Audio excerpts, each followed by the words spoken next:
Nagniningning ang mga mata ng 30 taong gulang na si Berhel nang makita niya ang labis na kasiyahan sa mga mata ng kanyang nobya na si Monica. Nasa tabing ilog sila na nasa labas ng Hacienda Rodriguez kung saan naglatag si Berhel ng banig at nagdala siya ng mga paboritong pagkain ni Monica gaya ng inihaw na tilapia, ginataang langka at biko. Sa ganung paraan naisip ni Berhel na ipagdiwang ang ika-4 na anibersaryo ng kanilang pagmamahalan. Nagustuhan mo ba, mahal ko? Hindi ko lang nagustuhan. Gustong gusto ko, Berhel. At lahat talaga ng paborito kong pagkain ay niluto mo.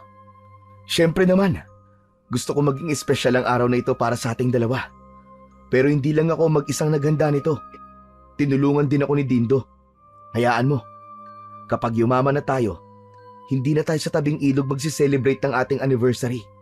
Sa beach o kaya sa mamahaling hotel tayo pupunta. Berhel, hindi ko naman kailangan ng magarbong selebrasyon. Basta, kasama kita. Sapat na yun sa akin. Pero gusto kong ibigay ang maginhawang buhay sa'yo, Monica. Ganong buhay ang nararapat sa'yo. Kaya nagsusumikap ako sa buhay. Ngumiti si Monica at masuyong hinaplos ang muka ni Berhel. Napakapalad ko talaga. At ikaw naging nobyo ko, Berhel. Maraming salamat. Kasi araw-araw mong pinaparamdam sa akin kung gaano ako kaspesyal at kung gaano mo ako kamahal. Isang matamis na ngiti ang isinagot ni Berhel sa sinabing yun ni Monica. Umupo na sila sa banig at nagsimula na silang kumain. Habang kumakain ay hindi maiwasang pagmasdan ni Berhel ang kanyang nobya. Monica, mahal ko, ilang anak ba ang gusto mo? Ha? Anak kagad? Pambihira. Hindi pa nga tayo kasali. Doon din naman papunta yun di ba? Ilan nga? Sabihin mo na sa akin.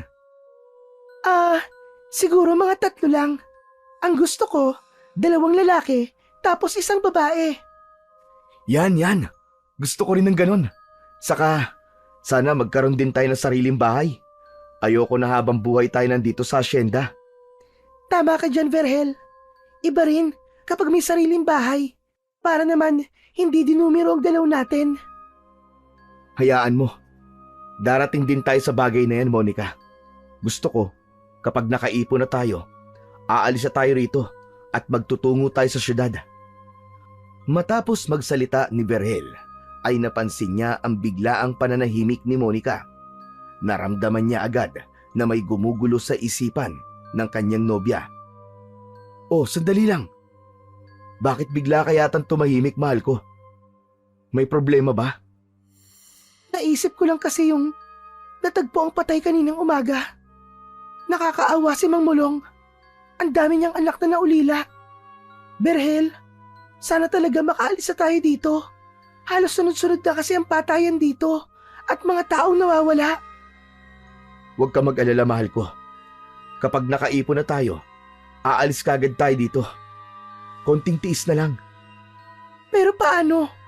Kung hindi kagad tayo makaalis dito, Berhel. Natatakot ako na baka mamaya may mangyaring masama sa atin.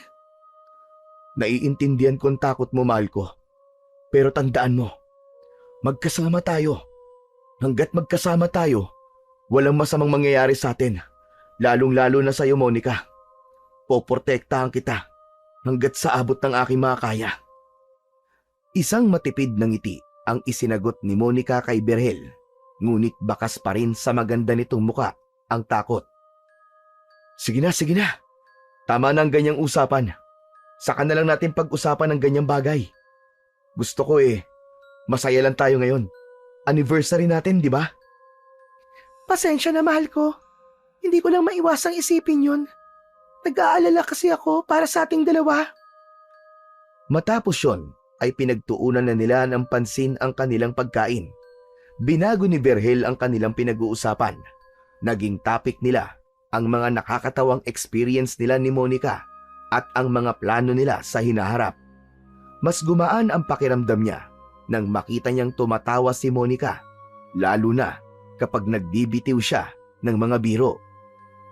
Makalipas ang ilang sandali, ay naglublob na sila sa malamig at malinis na tubig sa ilog. Nagharutan sila at patuloy na nagtawanan na para bang silang dalawa lamang ang tao sa mundo. Hindi nagtagal ay parehas na silang napagod at napagkasunduan nila na umuwi na para makapagpahinga. Sandaling lumayo si Monica upang magpalit ng tuyong damit, habang si Berhel naman ay nagligpit ng kanilang mga gamit at pinagkainan. Ngunit habang abala si Berhel sa kanyang ginagawa, ay bigla niyang narinig ang malakas na tili ni Monica. Agad tumakbo si Berhel patungo kay Monica. Pagdating niya roon, nakita niyang nakatayo si Edwin, ang anak ng may-ari ng asyenda, sa harap ni Monica. Halos 2 di pa lang ang layo nito sa kanyang nobya. May dala itong shotgun na nakasabit sa balikat nito. Mabilis na lumapit si Berhel kay Monica. "Sir Edwin, ano pong ginagawa niyo rito?" "Kailangan mo pa bang itanong sa akin yan, Berhel? Halos sakop pa rin ng lupa namin ang ilog na to. Kaya pupunta ako rito anumang oras na gustuhin ko. Kayong dalawa, anong ginagawa niyo rito? Hindi ba dapat nagtatrabaho kayo ngayon?" "Mawalang galang na po, Sir Edwin. Pero araw po ng pamamahinga namin ngayon ni Monica." "Kahit na. Ayoko ng pakalat-kalat kayo kung saan-saan." Napansin ni Berhel ang kakaibang tingin ni Edwin kay Monica. Lalaki rin siya, kaya alam niya na tila may kasamang pagnanasa ang sulyap na ginawa nito sa kanyang nobya. Nang hindi na sila nagsalita, ay umalis na rin si Edwin. Habang papalayo si Edwin, tinignan ni Berhel si Monica. "Ayos ka lang ba, mahal ko? Ano ba nangyari?" Huwag ka mag-alala. Ayos lang naman ako. Nagulat lang ako kasi biglang dumating si Sir Edwin. "Basta, hanggat maaari, umiwas ka sa kanya, ha? Masama ang kutob ko sa lalaking yun." Nanginginig na tumango si Monica. Iniwanan na muna ni Berhel si Monica upang makapagpalit na ito ng damit, habang siya naman ay bumalik sa pagliligpit ng kanilang mga pinagkainan. Noon pa man, ramdam na ni Berhel na interesado si Edwin kay Monica. Kaya naman, sa tuwing nasa paligid ang anak ng kanilang amo, ay hindi siya umaalis sa tabi ng kanyang nobya. Habang naglalakad sina Berhel at Monica pabalik sa kanilang kubo, ay hindi naiwasan ni Berhel na sariwain sa kanyang isipan kung paano sila nagkakilala ng pinakamamahal niyang si Monica. Si Monica ay ipinanganak at lumaki sa Hacienda Rodriguez. Ang mga magulang nito ay mga dating trabahador sa hacienda at doon din pumanaw ang mga ito. Sa pagkakataon na yon ay dumating si Berhel sa hacienda bilang isang bagong trabahador at agad niyang napansin si Monica dahil sa pagiging simple at masipag nito. Hindi nagtagal, nakaramdam si Berhel ng pagkagusto kay Monica at nagsimula ng manligaw. Matapos ang ilang buwan ng ligawan, ay naging magkasintahan sila at nagsimula ng isang simpleng buhay sa isang maliit na kubo sa loob ng hacienda. Bagamat magkasama sila sa ilalim ng iisang bubong, iginagalang ni Berhel ang pagkababae ni Monica. Ipinangako niya sa kanyang sarili. Nagagawin lamang nila ni Monica ang bagay na yon kapag kasal na silang dalawa. Habang palapit sina Berhel at Monica sa kanilang kubo, ay natanaw nila si Dindo na nakatayo sa harap ng maliit na tindahan. May dala itong isang basket ng mga hinog na mangga. Ang mga mata ni Dindo ay nagliwanag nang makita sina Berhel. Kumaway pa ito habang nakangiti. Si Dindo ay matalik na kaibigan ni Berhel. Halos magkasabay silang pumasok noon sa hacienda, kaya naging malapit silang dalawa sa isa't isa. Nang makalapit sila kay Dindo, ay inilapag nito ang basket sa lupa. "Grabe naman! Ang tamis-tamis talaga ng dalawan to! Baka mamaya ilang gamin na kayo yan, ha? O ano? Kumusta nga pala ang date nyo? Ayos ba?" "Bago ang lahat, Dindo. Salamat kasi tinulungan mo ako sa pag-setup dun sa tabing ilog, ha? Maayos naman ang naging date namin. Kaya lang, may biglang sumira eh." "Ha? Bakit? Ano nangyari?" "Akalain mo, bigla ba namang dumating si Sir Edwin? Sumakto pa talaga habang nagpapalit ng damit si Monica. Hindi ko alam kung anong gusto niyang mangyari.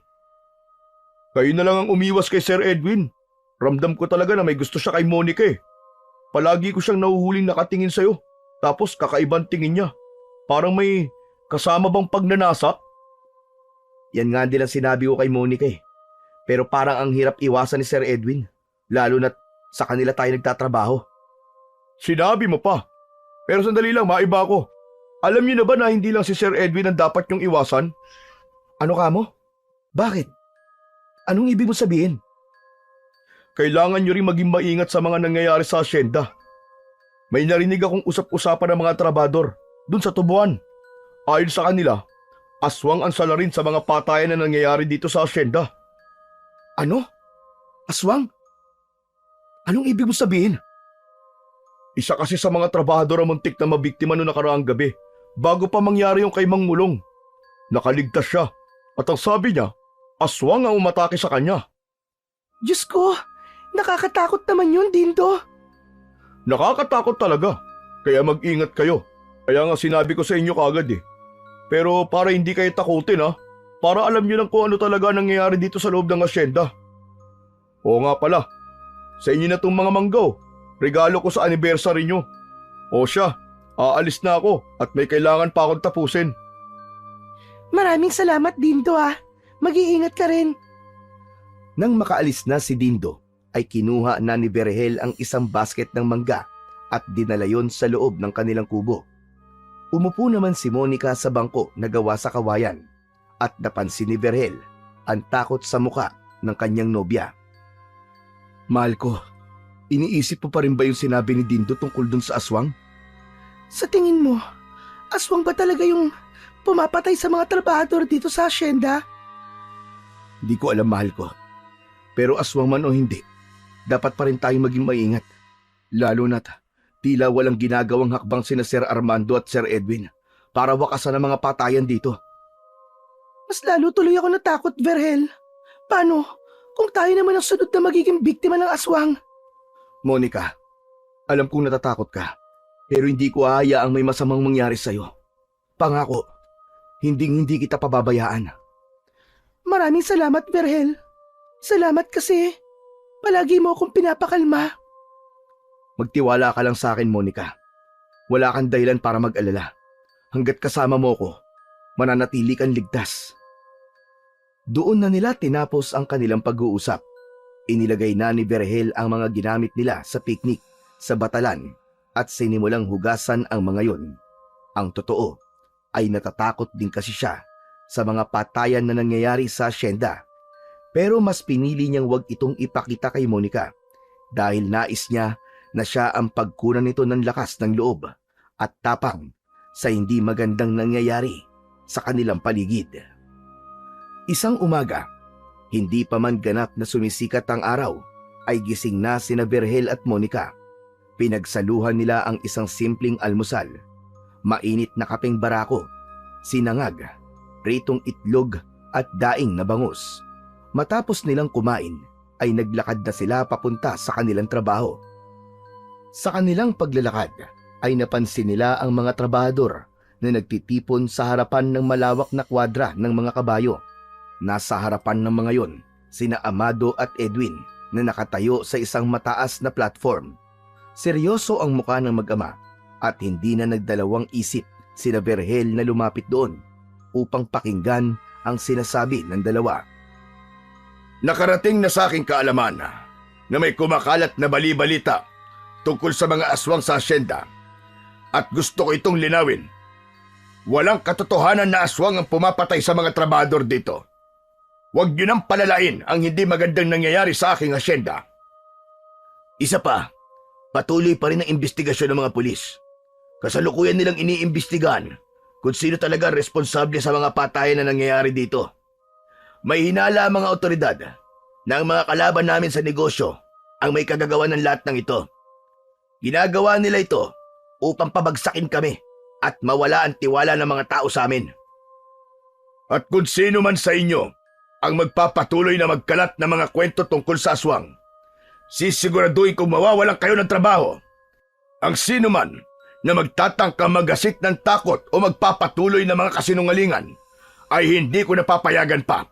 Ang asyenda na ito ay matagal nang pinagmumula ng ikabubuhay ng marami at hindi ko papayagan na sirain ng walang basehan ng mga kwento. Tahimik lang ang lahat ng trabador.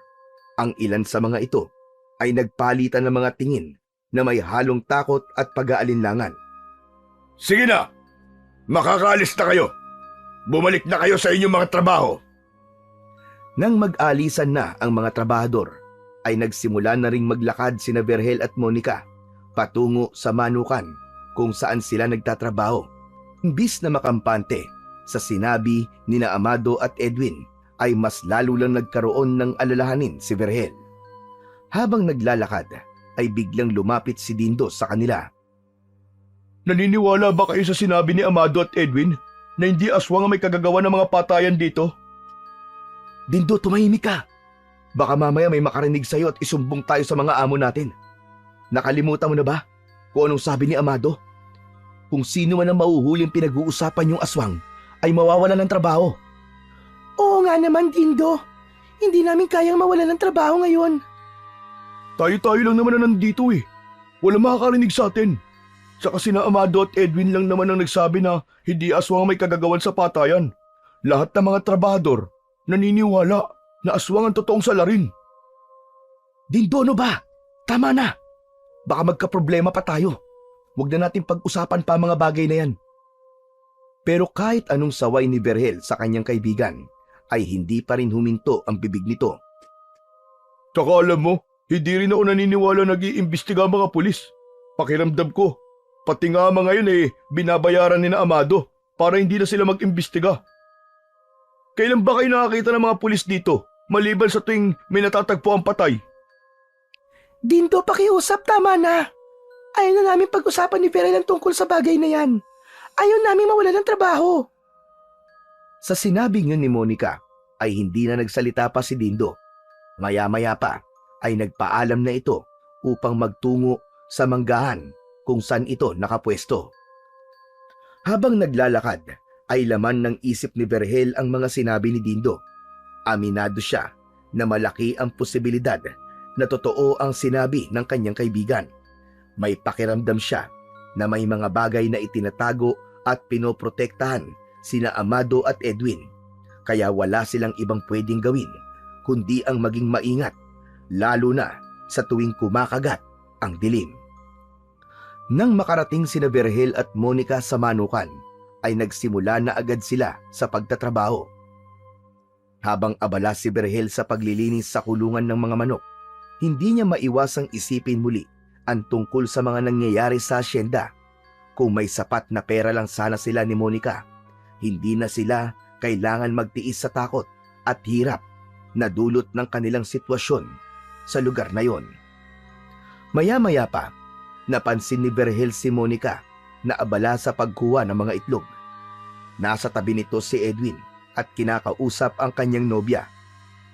Hindi niya sana yon pagtutuunan ng pansin, ngunit napansin niyang tila hindi komportable si Monica. Hindi na nag-atubiling lumapit ni Vergel kina Monica at Edwin. May problema ba, Monica? Hindi nakasagot si Monica, ngunit nang tumingin ito sa kanya, ay napansin niya na tila humihingi ito ng saklolo sa kanya. Mahinang tumawa si Edwin at hinarap nito si Vergel. Nakakainsulto naman yung tanong mo, Vergel. Porket kinakausap ko lang si Monica, may problema ka agad? Mawalang galang na, Sir Edwin. Napansin ko kasi na parang hindi komportable si Monica eh. Monica, ikaw ang tatanungin ko.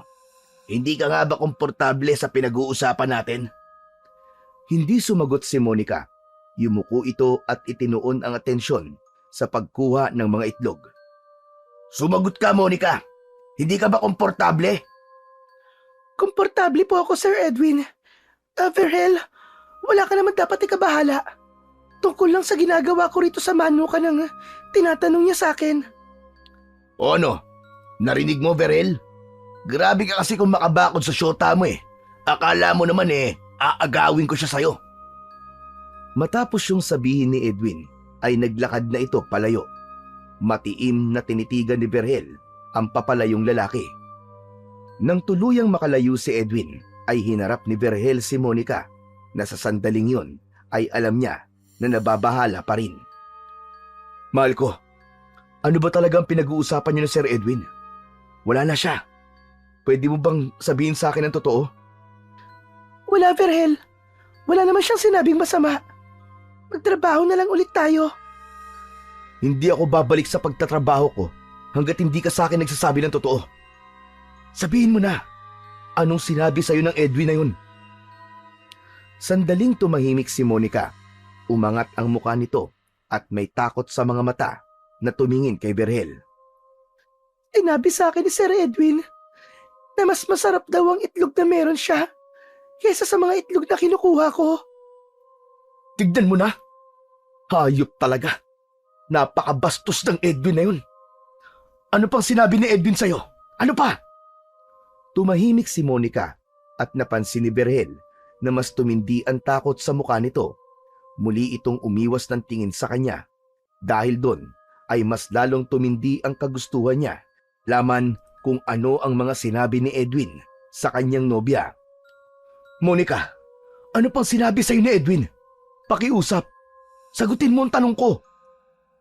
Nagalok siya sa akin ng malaking halaga. Kapalit ng ano? Kapalit ng isang gabi na magkasama kami sa kwarto niya. Agad na naglagablab ang galit sa dibdib ni Berhel. Hindi niya na kayang palampasin ang pambabastos na ginawa ni Edwin kay Monica. Maglalakad na sana siya patungo sa direksyon na pinuntahan ni Edwin. Pero mabilis siyang niyakap ni Monica. Bitiwan mo ako, mahal ko! Bitiwan mo ako! Kailangan kong turuan ng leksyon ng hayop na lalaking yun! Berhel! Berhel, parang awa mo na. Huwag mo nang kausapin si Edwin. Baka mas lalo lang gumulo. Huwag mo nang palalain ang sitwasyon. Hindi ko kayang palampasin ang ginagawa niya sa'yo, Monica. Ano bang tingin niya sa'yo? Isang bagay na pwede niyang bilhin gamit ang pera niya? Kailangan ko siyang kausapin at ipaunawa sa kanya na hindi dahil tauhan lang nila tayo dito ay pwede niya tayong bastos-bastusin. Ako na nakikiusap sa'yo, Berhel. Baka kung ano pa ang gawin sa'yo ni Sir Edwin. Kilala mo siya. Alam mo kung anong kaya niyang gawin. Matamang tinignan ni Berhel si Monica. Kita niya pa rin ang takot sa mukha nito. Pero alam niya na ang takot na yon ay pwedeng mangyari sa kanya kapag kinausap niya si Edwin. Pinilit na lang niyang kumalma dahil alam niya na wala na siyang magagawa kung hindi ang sundin si Monica upang hindi na ito matakot. Pero Monica, kung hindi ko siya kakausapin, gagawin niya ulit yun sa'yo. Huwag ka mag-alala kasi hindi naman ako papayag sa gusto niya eh. Kaya huwag mo na siyang kausapin. Huwag mo na siyang patulan. Sige, papalampasin ko ang ginawa niya ngayon sa'yo. Pero kapag inulit niya pa yon, pasensya na. Pero hindi na ako mananahimik. Salamat, Berhel. Salamat. Sige na, magtrabaho na tayo ulit. Ngumiti ng konti si Berhel at niyakap si Monica. Ngunit ang galit niya kay Edwin ay nananatili sa loob niya. Masakit para sa kanya na binastos ang babaeng iniingatan niya. Kaya sinabi niya sa sarili na kapag muling binastos ni Edwin si Monica, ay haharapin niya ito kahit pigilan siya ni Monica. Isang madaling araw, nagising si Berhel sa mahimbing na pagkakatulog nang maramdaman niya ang maalinsangan na paligid. Hindi mainit pero pinagpapawisan siya. Natigilan siya nang makarinig siya ng kaluskos sa labas ng kubo. Tila may naglalakad paikot-ikot sa kubo nila ni Monica. Marahang tumayo si Berhel. Nang umingit ang papag, ay nagising din si Monica at nagtataka nang makita si Berhel na papalabas ng maliit nilang kwarto. Berhel, saan ka pupunta? Parang may tao sa labas. Lalabas lang ako sandali. Ano? Huwag ka na lumabas. Baka kung ano pa mangyari sa'yo. Dito ka na lang. Huwag ka mag-alala. Mag-iingat ako. Lumabas si Berhel sa kwarto nila at kinuha ang itak na nakasabit sa dingding. Lumabas siya ng kubo habang si Monica naman ay nakatayo sa pintuan ng kubo. Puno ng pag-aalala ang mukha nito. Naglakad si Berhel papunta sa likod ng kubo at pagdating niya roon ay isang nakakatakot na nilalang ang sumalubong sa kanya. Isa yung aswang na may nanlilisik na mga mata at matutulis na mga pangil at kuko. Inatake ng aswang si Berhel. Sinunggaban siya nito at kinagat siya sa leeg. Malakas na napasigaw si Berhel dahil sa labis na sakit. Sinubukan niyang saksakin ng aswang gamit ang itak, ngunit pinigilan siya nito. Hinawakan ng aswang ang kamay niya at bumaon doon ang matutulis nitong kuko. Nabitiwan ni Berhel ang itak at halos panawa na siya ng ulirat dahil sa labis na sakit na lumukob sa kanya. Nakita niya si Monica na lalapit sana pero agad niya tong sinigawan. "Tumakas ka na, Monica! Tumakas ka na! Humingi ka ng saklolo! Bilisan mo!" Akmang sasakmalin ng aswang sa leeg si Berhel, ngunit sa huling sandali, narinig nila ang malakas na sigaw ng mga trabahador na tumatakbo papunta sa kanila. May dalang mga sulo na apoy ang mga yon. Sa pagkakataon na yon, ay pinakawalan na ng aswang si Berhel at mabilis itong tumakbo, palayo, hanggang sa tuluyan na yung nilamon ng kadiliman. Mabilis siyang nilapitan ni Monica. Sunod na lumapit sa kanya ang mga trabahador at tinulungan ng mga ito si Berhel na makabangon. Kasama si Dindo sa mga trabahador na naroon. Dindo, kailangan natin siya madala kagad sa ospital. "Oo, sige Monica. Kukuha lang ako ng sasakyan. Sandali lang." Sa lalim ng sugat ni Berhel sa balikat ay ramdam niya ang malakas na pagbulwak ng dugo roon. Sa kabila ng nangyari, nagpasalamat pa rin siya na hindi nagtagumpay ang aswang na patayin siya. Labis ang pasasalamat niya kay Dindo at sa iba pang trabahador dahil kung hindi dumating ang mga ito, malamang ay isa na siyang malamig na bangkay ng oras na yon. Pagdating sa ospital, ay agad na inasikaso si Berhel ng mga doktor at nurse. Matapos matahi ang malalim niyang sugat, ay pansamantala siyang dinala sa hospital ward upang doon makapagpahinga ng maayos. Nasa tabi ng higaan niya si Monica na namumugto ang mga mata at labis ang pag-aalala para sa kanya. Kumusta ka na, mahal ko? Masakit pa ba mga sugat mo? Medyo makirot pa, mahal ko. Pero okay lang. Kaya ko naman. Mabuti na lang talaga at dumating si Dindo. Oo nga pala. Nasaan si Dindo? Gusto ko magpasalamat sa kanya at sa mga trabahador na tumulong sa atin. Bumalik na si Dindo sa asyenda. Maaga pa ang trabaho nila mamayang umaga. Kaya pagkatid nila sa atin dito, umalis na rin sila kagad. Sinabi pala sa akin ni Dindo na bumuo sila ng grupo ng mga trabahador na magro-ronda sa asyenda tuwing gabi. Gusto kasi nila na mahuli yung aswang. Pero Berhel, hindi na talaga ligtas sa asyenda. Hindi ko na kaya manatili pa ron. Kailangan na talaga nating umalis. Huwag ka mag-alala, mahal ko. Hindi na tayo magtatagal doon. Matapos ang nangyari, kahit ako ayoko na manatili ron. May konti naman tayo naipon, di ba? Bahala na kung saan tayo aabot sa perang meron tayo. Ang importante, makaalis tayo sa asyenda sa lalong madaling panahon at makapagsimula ng bagong buhay na walang takot. At higit sa lahat, magkasama tayong dalawa at nagmamahalan. Salamat naman at pumayag ka rin sa gusto kong mangyari, Berhel. Ayokong hintayin na ikaw naman na mapahamak. Hindi ko kakayanin yun. Kaya bago pa mangyari yun, ay aalis na tayo sa asyenda. Nagpatuloy ang pag-uusap ni Berhel at Monica. Pinagplanuhan na nila ang gagawin nila sa oras na makaalis sila sa asyenda. Aminado si Berhel na wala pa silang sapat na pera para magsimula ng panibagong buhay sa ibang lugar. Ngunit natatakot siya na manirahan sa asyenda. Kung siya lang, kaya niyang manatili roon, pero natatakot siya na baka sa susunod na pag-atake ng aswang ay si Monica na ang saktan nito. Kinaumagahan, sinabihan si Berhel na maaari na siyang makalabas. Niresetahan na lang siya nito ng mga gamot na dapat niyang bilhin at tinuruan si Monica kung paano lilinisin ang mga sugat ni Berhel. Sandaling iniwanan ni Monica si Berhel sa ward dahil kailangan itong bayaran ang bill nila. Makalipas ang ilang sandali ay bumalik na ito at sinabi nito kay Berhel na makakauwi na sila. Paglabas nila ng ospital, nagulat sila nang makita si Edwin na nakatayo sa labas. Ngumiti ito ng malaki nang makita sila at naglakad ito papalapit kina Berhel at Monica. Sir Edwin, ano pong ginagawa niyo rito?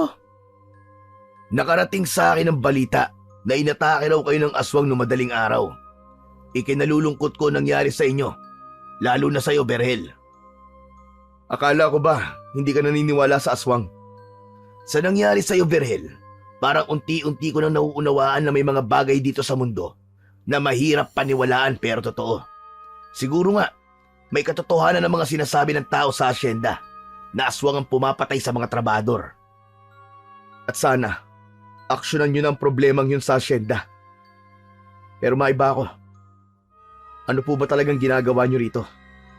Susunduin ko kayo. Inutusan ako ni Papa na iatid kayong dalawa pabalik sa asyenda. Kahit man lang sa ganitong paraan, ay makatulong ako sa inyo. Hindi na kailangan, Sir Edwin. Kaya na naming umuwi ng kami lang. Maraming salamat na lang po. Wala naman sigurong masama kung tatanggapin yung tulong ko. Ako na mag-aatid sa inyo. Sige na. Huwag na kayong tumanggi. Tinignan ni Berhel si Monica at nakita niya ang alinlangan sa mukha nito.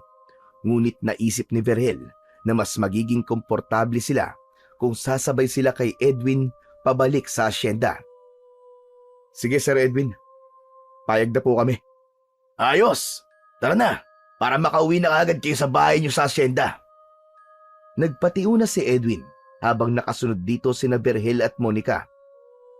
Mahal ko, bakit ka pumayag na iatid niya tayo? Para makauwi na agad tayo.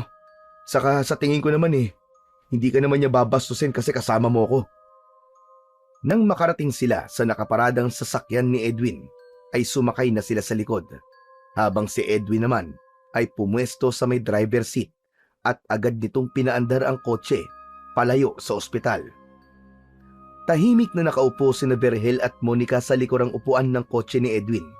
Hindi maintindihan ni Berhel, ngunit habang sakay sila ng kotse ni Edwin, ay bigla siyang kinabahan. Pakiramdam niya ay may hindi magandang mangyayari. Makalipas nga lang ang ilang sandali, binasag ni Edwin ang katahimikan na namagitan sa kanilang tatlo. So ano? Ano ang plano niyo pagkatapos ng lahat ng nangyari? Mabutit na itanong mo yan, Sir Edwin. Para makapagpaalam na kami ni Monica sa iyo ng personal. Teka, anong ibig mo sabihin? Aalis na kami ni Monica sa asyenda. Hindi na kami mananatili ron. Natatakot na kami sa posibleng mangyari. Lalo na't sigurado na kami na meron ngang aswang doon. Kung yan ang desisyon nyo, igagalang ko. Hindi ko kayo pipigilan. Huwag kayong mag-alala. Ako rin ang bahalang magsabi kay Papa. Sa sagot na yun ni Edwin, ay naramdaman ni Berhel ang kakaibang ginawa. Naisip niyang baka pigilan sila ni Edwin, ngunit hindi pala. Ngunit habang patuloy silang bumabaybay sa kalsada, napansin ni Berhel na iba ang dinadaanan nila at hindi yun papunta sa asyenda. Monica, hindi yata to ang daan papuntang asyenda. Sir Edwin, parang hindi yata to ang daan papunta sa asyenda. Meron lang akong dadaanan na kaibigan. Sandali lang. Nagpatuloy ang kotse sa pag-andar hanggang sa umabot sila sa isang lugar na walang kabahayan at puro talahib sa magkabila ang gilid ng kalsada. Nagsimulang magbago ang pakiramdam ni Berhel. Bigla siyang kinabahan at naramdaman niyang may hindi tamang nangyayari. Maya-maya pa, tumigil ang kotse ni Edwin sa gilid ng kalsada. Sir Edwin, bakit tayo huminto dito? Ano to? Hindi sumagot si Edwin. Nagulat na lang sina Berhel at Monica nang biglang bumukas ang pinto sa backseat sa tabi ni Monica. Laking gulat nila nang makita nila si Amado na mabilis na pumasok sa kotse. Tumabi ito kay Monica at agad nitong isinarado ang pinto. Mas lalo pang nagulat sina Berhel at Monica nang biglang naglabas ng baril si Amado at itinutok yon sa kanila. Diyos ko, Sir Amado, ano pong ginagawa nyo? Ano pong ibig sabihin nito? Huwag niyo nang subukang gumawa ng kalokohan o sumigaw. Dahil hindi ako magdadalawang isip na paputukan kayong dalawa. Anong gagawin niyo sa amin, sir? Malalaman mo rin mamaya, Berhel. Edwin, sige na. Mag-drive ka na. Okay, Papa. Galit at takot ang naramdaman ni Berhel ng sandaling yun. Napayakap na lang sa kanya si Monica habang nanginginig. Nang umandar na muli ang kotse, agad na nag-isip si Berhel ng paraan para makatakas sila. Ngunit alam niya na wala silang laban sa pagkakataon na yon dahil ramdam niya kay Amado na hindi ito magdadalawang isip na patayin sila kapag gumawa sila ng hindi nito magugustuhan. Ilang oras na bumiyahe sina Berhel sa daan na hindi na pamilyar sa kanila ni Monica. Inabot na sila ng dilim hanggang sa huminto ang kotse sa tapat ng isang lumang warehouse. Bumaba ng sasakyan si Edwin at binuksan ang pinto sa tabi ni Berhel. Nanlaki ang mga mata niya nang tutukan siya nito ng baril. Sige na, bumaba ka na, Berhel. Ano bang gagawin niyo sa amin? Bumaba ka na, sabi! Maraang bumaba mula sa kotse si Berhel. Pagkababa niya ay sinubukan niyang agawin ang baril kay Edwin, pero hindi siya nagtagumpay nang mabilis na mailayo nito sa kanya ang hawak nitong baril. Sa isang iglap, naramdaman ni Berhel ang malakas na paghampas ng baril sa likod ng kanyang ulo. Ang lakas ng palo ay nagdulot sa kanya ng matinding pagkahilo. Ang mga mata ni Berhel ay nagdilim at bumagsak siya sa lupa. Sa pagbabalik ng malay ni Berhel, ay nalaman niyang nasa loob na siya ng warehouse. Bahagya pa ring umiikot ang paningin niya. Nakatali siya sa isang upuan at halos hindi siya makagalaw. Ngunit ang talagang gumimbal kay Berhel ay nang makita niya si Monica na nakahiga sa isang malapad na lamesa. Ang katawan nito ay puno ng mga pasa. Nakatulala ito habang walang tigil ang pag-agos ng luha. Nasa ibabaw ni Monica si Edwin habang ginagawan ng kahalayan ang kanyang nobya.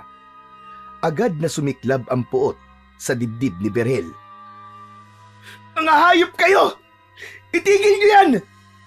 Itigil niyo yan, mga hayop kayo! Monica! Monica! Ang sigaw ni Berhel ay pumuno sa buong warehouse. Naroon din si Amado na nakatayo at pinapanood ang ginagawa ni Edwin kay Monica. Masayang masaya pa ito habang panay ang hit-hit sa sigarilyo. Sinubukan ni Berhel na makawala mula sa pagkakatali sa upuan. Nagpumigla siya ng ubod lakas at nagwala, pero lahat ng yun ay walang silbi sa higpit ng pagkakatali sa kanya. Patawarin mo ko, Monica.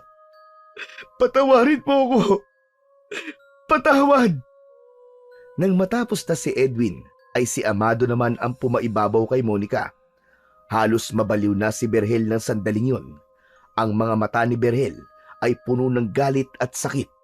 Ngunit wala siyang magawa. Tanging sigaw at iyak na lang ang tumulong sa kanya upang palabasin ang sakit na kanyang nararamdaman. Makalipas ang ilang sandali, ay natapos na rin sina Amado at Edwin sa pagbaboy sa katawan ni Monica. Nanatili itong nakahiga sa lamesa habang tahimik na lumuluha. Si Berhel naman ay nakatali pa rin sa upuan. Nakayuko siya at tahimik na umiiyak. Pakiramdam niya ay wala siyang silbi ng sandaling yon dahil hindi man lang niya nagawang ipagtanggol ang kanyang pinakamamahal na nobya. Maya-maya pa ay lumapit si Edwin kay Berhel. Umangat ang mukha ni Berhel at sinalubong niya ng tingin si Edwin. Nakangisi ito ng nakakaasar at hindi kakabakasan ng pagsisisi ang muka. Walang hiya kayong dalawa. Mga hayop kayo! Mga hayop! Masahol pa kayo sa demonyo! Ang sarap pala talaga ng girlfriend mo, Berhel. Amoy pinipig. Hayop ka! Hayop! Mga walang kaluluwa! Hayop na kung hayop. Hayop naman kasi ang sarap ng girlfriend mo eh. Matagal ko nang pinagnanasaan si Monica. Hindi ko akalain na ganun din pala si Papa. Aba, akalain mo yun. Pareho pa pala kami ng gusto. Kaya yun, isinama ko na siya rito. Bantay sarado ka kasi palagi kay Monica eh. Kaya gumawa na kami ng paraan para magkaroon ng katuparan ang pantasya namin kay Monica.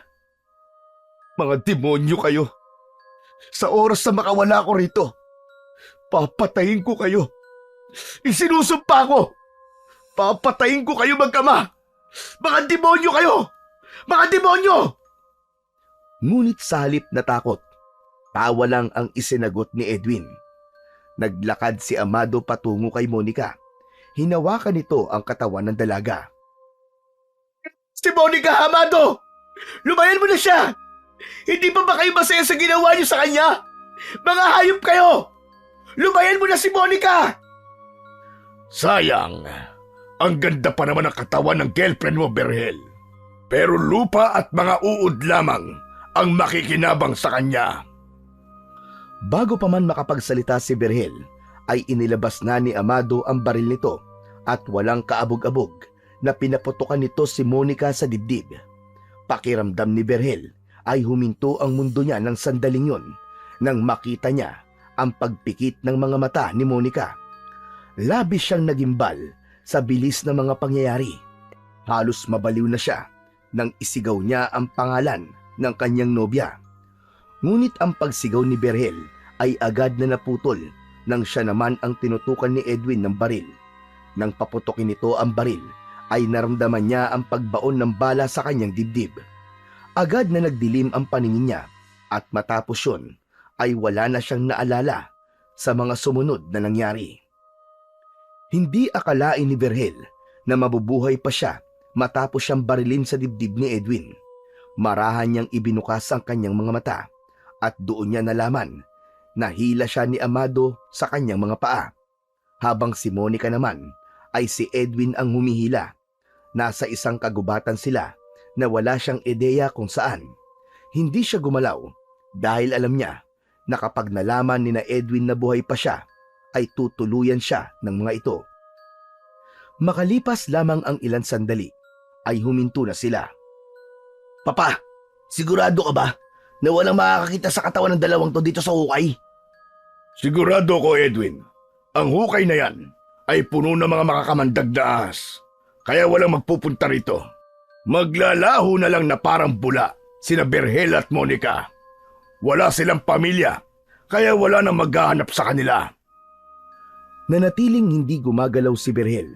Pinag-isipan niya ang mga susunod niyang gagawin upang hindi magtagumpay ang dalawa sa plano ng mga ito. Umalis si Amado sa tabi ni Edwin. Lumapit ito sa katawan ni Monica at hinawakan yon sa dalawang kamay, habang si Edwin naman ay sa mga paa. Binuhat ng dalawa si Monica at inihulog sa hukay na nasa kanilang harapan. Hindi na napigilan pa ni Berhel ang sarili at nagsimula siyang gumalaw. Pilit siyang gumapang patungo sa hukay upang tingnan ang nangyari sa kanyang nobya. Ba, tingnan mo nga naman at buhay ka pa palang hayop ka. Talagang matibay ka, ah. Pusa ka ba? At siya man buhay mo? Napahinto sa paggapang si Berhel nang tapakan ni Edwin ang ulo niya. Ipinagdiinan pa nito ang ilalim ng sapatos nito at halos mapahalik na siya sa lupa. Gagawin ko ang lahat para mabuhay. Babalik ako at sisiguraduhin ko makapaghihiganti ako sa inyo. Sa impyerno na lang tayo magkita, Berhel. Doon mo na lang gawin yung paghihiganti na sinasabi mo. Tinulungan ni Amado si Edwin na buhatin si Berhel. Walang kahirap-hirap na naiangat ng dalawa ang katawan niya mula sa lupa. Sa paglingon niya sa hukay ay nakita niya na may kalaliman yun. Dahil sa nangihina pa rin ay hindi na nagawang manlaban pa ni Berhel. Maya-maya pa ay tuluyan na siyang itinapon ni na Edwin sa hukay. Pakiramdam ni Berhel ng mga sandaling yun ay bumagal ang pag-andar ng oras. At habang nahuhulog siya sa hukay, ay nakita niya ang mukha ni na Edwin at Amado na nakasilip sa hukay habang may malademonyong ngiti sa labi ng dalawa. Hanggang sa naramdaman niya ang lakas ng pagbagsak ng katawan niya sa malamig na lupa. Narinig pa niya ang malakas na pagtawa ni na Edwin bago umalis ang mga yon. Gumapang ang kirot sa buong katawan ni Berhel. Luminga siya sa paligid upang hanapin ang katawan ni Monica, ngunit sa hindi maipaliwanag na pangyayari ay hindi niya yon nakita. Maya-maya pa, narinig niya ang pagtunog ng mga ahas sa paligid niya. Wala siyang masyadong makita dahil sa dilim, ngunit ramdam niya ang paggapang ng napakaraming ahas sa kanyang katawan. Ang malamig na katawan ng mga ahas ay gumapang sa kanyang balat. Nang masanay sa dilim ang mga mata ni Berhel, ay doon niya nakita ang isang malaking kobra na mabilis na gumapang papunta sa kanya. Nag-alisan ang maliliit na ahas sa pagdating ng malaking kobra na yon. Pinaluputan siya nun at tumapat ang muka ng ahas sa muka niya. Labis siyang kinilabutan nang makita na tila umiilaw ang mga mata ng kobra. Kulay pula ang mata nun na parang maliliit na bolang apoy. Mabilis siyang tinuklaw ng malaking kobra sa leeg.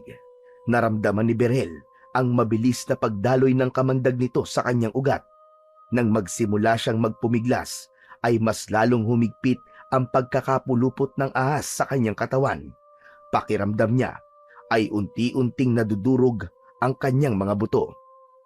Ang katawan ni Berhel ay tuluyang nawalan ng lakas, hanggang sa tuluyan na siyang nilamon ng kadiliman. Kinaumagahan, biglang nagising si Berhel nang may malamig na hanging dumaan sa kanyang muka. Napasinghap siya at isang malalim na paghigop sa hangin ang kanyang ginawa. Napagtanto niya na nasa ilalim pa rin siya ng hukay.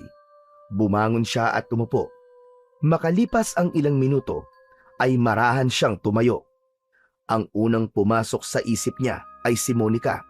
Hinanap niya ang katawan ng kanyang nobya, ngunit sa hindi maipaliwanag na dahilan, hindi niya nakita ang bangkay ni Monica sa loob ng hukay. Hanggang sa naramdaman niya ang kakaibang lakas na meron siya ng sandaling yon. Itinaas niya ang kanyang damit at nagulat siya dahil wala na ang sugat niya sa dibdib mula sa tama ng baril. Kinapa niya ang tuklaw ng kobra sa leeg niya at maging yun ay wala na rin. Pakiramdam niya tuloy ay isang masamang panaginip lang ang lahat ng nangyari. Hindi na muna yon inintindi ni Berhel at nagpatuloy siya sa paghahanap sa katawan ni Monica hanggang sa nakita niyang lumabas ang malaking kobra sa isang butas sa isang sulok ng hukay. Papunta yun sa direksyon niya. Titig na titig si Berhel sa kobra dahil hindi niya akalain na sobrang laki pala nun. Sigurado siya na yun din ang kobra na tumuklaw sa leeg niya nung mapunta siya sa hukay na yon.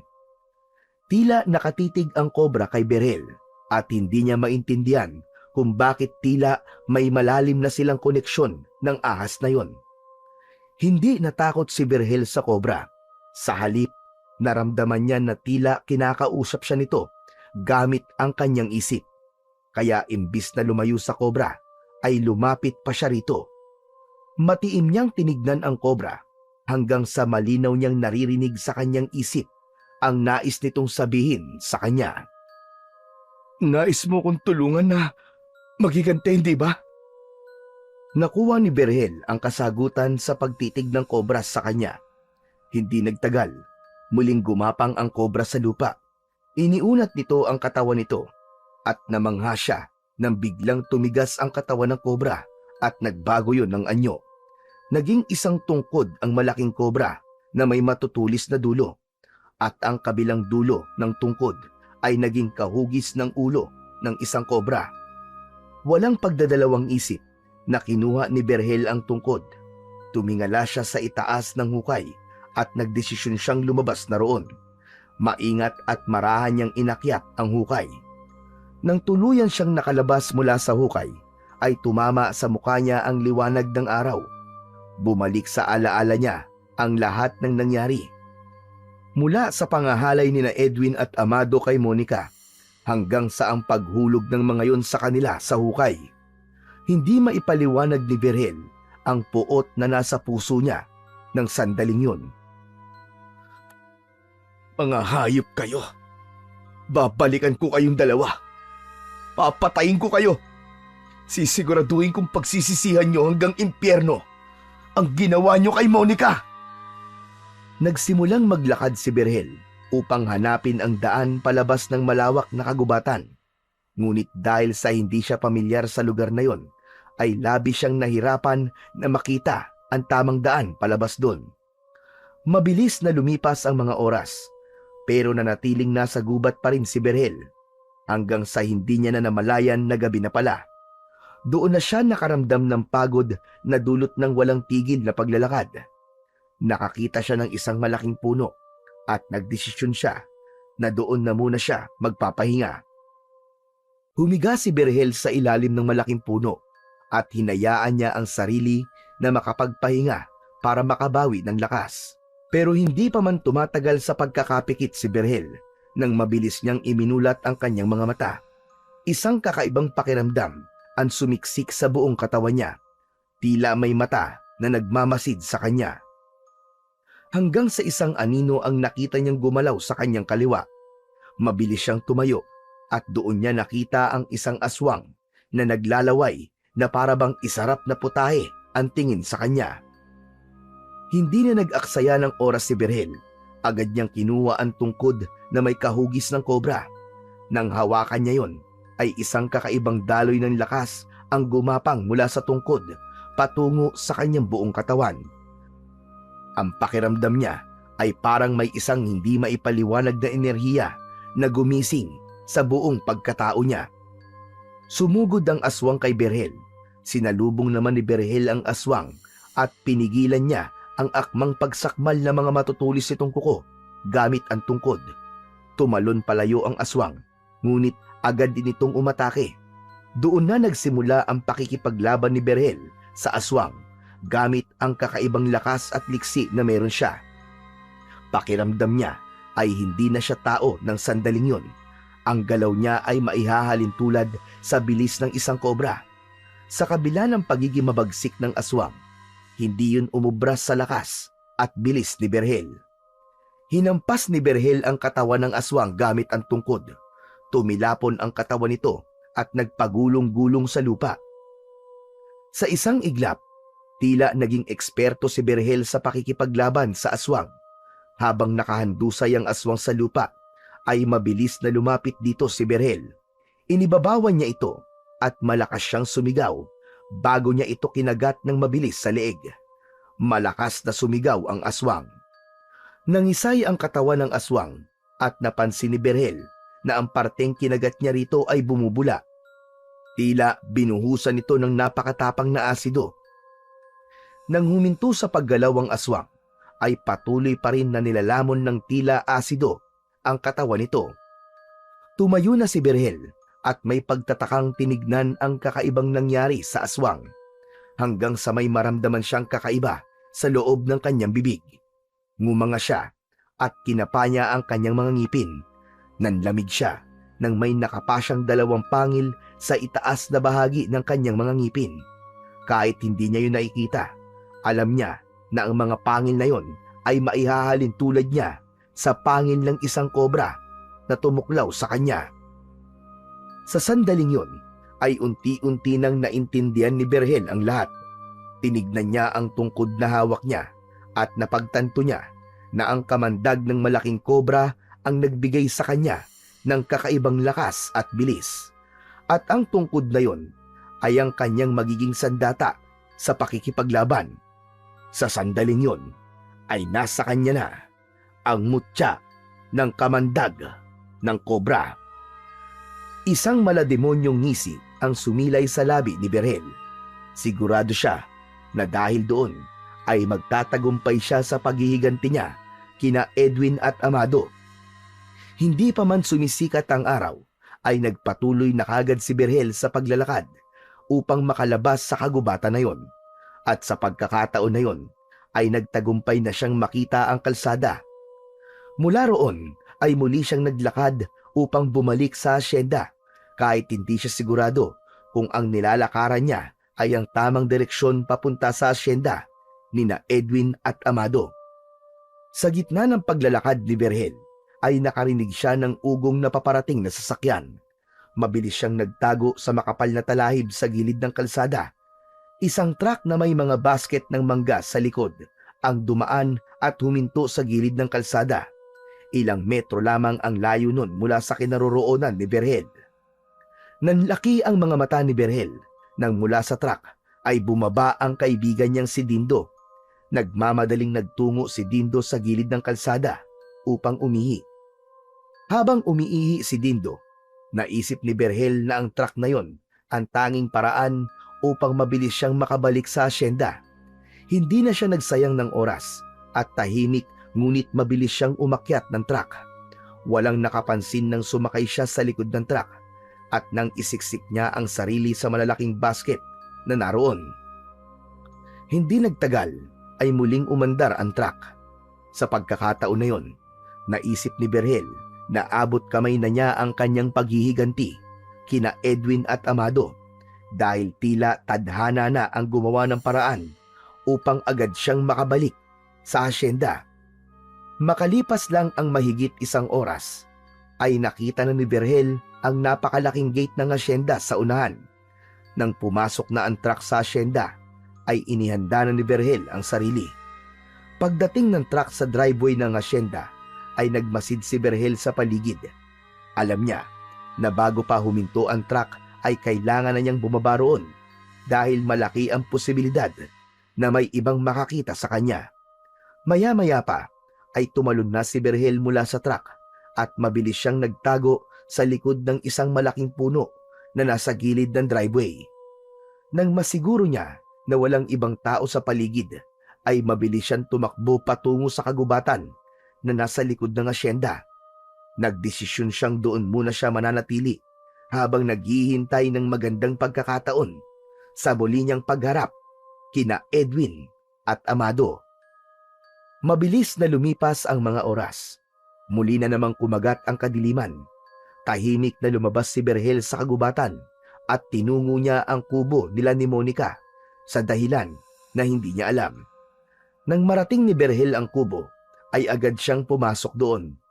Nilukob siya ng kalungkutan nang bumalik sa kanyang alaala ang masasayang tagpo nila roon ni Monica. Mula sa kulitan nila, tawanan at pagbuo ng kanilang mga pangarap, lahat ng yon ay nawala sa isang iglap dahil sa demonyong sina Edwin at Amado. Lumapit si Berhel sa maliit na aparador. Binuksan niya yon. Kinuha niya ang paboritong bestida ni Monica at lumuluha niya yung inamoy at niyakap. Pangako, mahal ko, hindi ako titigil hanggat hindi kita na ipaghihiganti. Magbabayad sina Edwin at Amado sa ginawa nila sa'yo. Habang yakap ni Berhel ang bestida ni Monica, ay natigilan siya nang makarinig siya ng yabag ng paa sa kanyang likuran. Agad siyang naging alerto. Lumingon siya at kahit paano ay nakahinga siya ng maluwag nang makita niya si Dindo na nakatayo sa pintuan ng kubo. May pagtataka sa muka na lumapit si Dindo sa kanya. Berhel, kalalabas mo lang ba sa ospital? Teka, nasa si Monica? Wala na. Wala na si Monica, Dindo. Wala na siya. Ano? Anong ibig mo sabihin? Nasaan siya? Patay na si Monica, Dindo. Pinatay siya ni na Edwin at Amado. Ano? Seryoso ka ba sa sinasabi mo, Berhel? Paano pinatay? Nung lumabas ako sa ospital, sinundo kami ni Edwin mula sa ospital tapos dinala niya kami sa isang lumang warehouse. At doon, pinagsamantalaan ni na Edwin at Amado si Monica. Pagkatapos, sa kanila to pinatay. Mga hayop sila. Wala akong nagawa dito. Nakatali ako. Demonyo mag-amang yun. Demonyo sila. Diyos ko, sinasabi ko na nga ba, may masamang balak ang Edwin na yun kay Monica eh. Nakakalungkot na umabot sa ganyan ang lahat. Pero, Berhel, paano ka nakaligtas? Paano ka nabuhay? Hindi ko rin alam, Dindo. Pero isa lang ang sigurado ko. Hinayaan ako mabuhay ng Diyos dahil kailangan ko magiganti. Kailangan kong bigyan ng katarungan ang ginawa ng mga hayop na yun kay Monica. Pero Berhel, mahirap yung gusto mong gawin. Makapangyarihan sina Edwin at Amado. Marami silang pera at kayang-kaya nilang baligtarin ang katotohanan kapag nagharap kayo sa korte. Bakit? Sinabi ko bang sa korte kami maghaharap? Berhel, hindi ko gustong tumatakbo sa isip mo. Baka mapahamak ka lang sa gagawin mo. Alam mo kung anong kayang gawin nila Edwin. At hindi rin nila alam kung anong kayang gawin ng isang kagaya ko na puno ng galit ang puso. Hindi ko kayang hayaan na lang ang nangyari. Papatayin ko sila dito. Papatayin ko silang dalawa. Sandaling tumahimik si Dindo. Bakas ang pagkabahala sa mukha nito. Makalipas ang ilang sandali, ay marahan itong tumango. Kung yun ang magpapagaan sa kalooban mo, hahayaan na kita sa gusto mong gawin. Pero wala ngayon sa asenda sina Edwin at Amado. Nasa bakasyon sila at walang nakakaalam kung kailan sila babalik. Talagang nagawa pa nila magbakasyon matapos ng ginawa nila. Mga walang konsensya. Pero hihintayin ko ang pagbabalik nila. At sa oras na bumalik sila Dindo, sinusumpa ko. Isasakotuparan ko ng paghihiganti ko sa kanila. Tudurugin ko sila. Patuloy siyang tinignan ni Dindo nang may kaba sa mga mata nito. Ngunit wala nang makakapigil pa kay Berhel sa mga plano niya. Nais niyang iparamdam kina Edwin at Amado na mas sigit pa ang gagawin niya kaysa sa ginawa ng mga ito kay Monica. At naniniwala siya na magtatagumpay siya lalo na't nasa katawan niya ang kakaibang lakas at kapangyarihan na nagmumula sa mutya ng kamandag ng mahiwagang kobra. Nagkasundo sina Berhel at Dindo na sa kubo muna ni Dindo mananatili si Berhel dahil wala itong kasama roon. Simula noon ay doon na nanatili si Berhel habang hinihintay ang pagbabalik nina Edwin at Amado sa asyenda. Hindi siya lumalabas dahil ayaw niyang may ibang trabahador na makakakita sa kanya. Malaki kasi ang posibilidad na makarating kina Edwin na buhay pa siya kung may makakakitang ibang tao sa kanya, maliban kay Dindo. Naging mabagal para kay Berhel ang paghihintay sa pagbabalik nina Edwin at Amado. Bago siya matulog sa gabi, iniisip na niya kung paano niya pahihirapan ang dalawa. Isang gabi, habang naghahapunan sina Berhel at Dindo, ay napansin ni Berhel na nakatingin si Dindo sa tungkod niya na nakasandal sa dingding. Berhel, may tanong ako sa iyo. Saan mo ba nakuha ang tungkod na yon? Nakuha ko yan dun sa hukay kung saan kami hinulog ni na Edwin at Amado. Ginamit kong tungkod para makaahon sa hukay at maglakad dahil nanghihina na ako. Sa pagkakataon na yon, pinigilan ni Berhel ang sarili na sabihin kay Dindo ang tungkol sa tunay na kapangyarihan ng tungkod. Pero kakaiba ang itsura ng tungkod mo ah. Parang kobra. Ang ganda. Hindi na lang sinagot ni Berhel ang sinabing yun ni Dindo at nagpatuloy siya sa tahimik na pagtapos sa kanyang pagkain. Matapos kumain ay si Berhel na ang naghugas ng kanilang pinagkainan.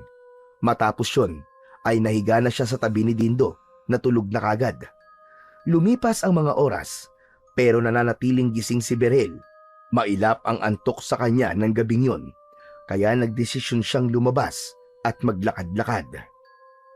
Habang naglalakad sa gitna ng kadiliman ay naalala ni Berhel si Monica at kung paano nila binuo ang kanilang mga plano sa lugar na yon. Ngunit sa gitna ng kanyang pagbabalik tanaw ay isang sigaw ng lalaki mula sa hindi kalayuan ang kanyang narinig. Agad na naisip ni Berhel ang aswang na pumapatay sa mga trabahador sa asyenda. Marahil ay umaatake na naman ang mga aswang na yun. Alam ni Berhel na hindi pwedeng wala siyang gawin, lalo na at meron na siyang kakaibang mutya at kapangyarihan. Bumalik siya sa kubo ni Dindo upang kunin ang tungkod. Palabas na sana siya nang matigilan siya. Naisip niya na baka may makakita sa kanya at makilala siya. Mabilis siyang naghanap ng bagay na maaari niyang gamitin upang itago ang kanyang pagkakakilanlan Isang damit na nakasabit sa bintana ang nakita ni Berhel. Kinuha niya yon at ginawang pantakip sa kanyang ilong at bibig. Maigpit niyang itinali ang mga manggas ng damit sa likod ng kanyang ulo at saka siya tuluyang lumabas ng kubo ni Dindo. Tila binubulungan siya ng tungkod kung saan siya pupunta. Hinayaan lang niya ang kanyang mga paa na maglakad hanggang sa mapagtanto niya na ang daan na tinatahak niya ay ang daan patungo sa ilog.